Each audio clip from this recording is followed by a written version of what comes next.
How to add music to Instagram post on laptop.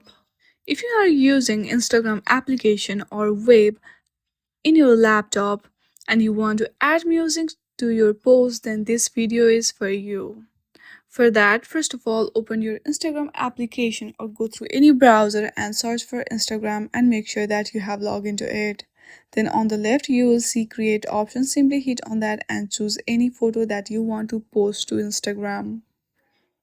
Once you have selected the photo, hit on the next from the top right corner, and from here you can add any filter you want in your post.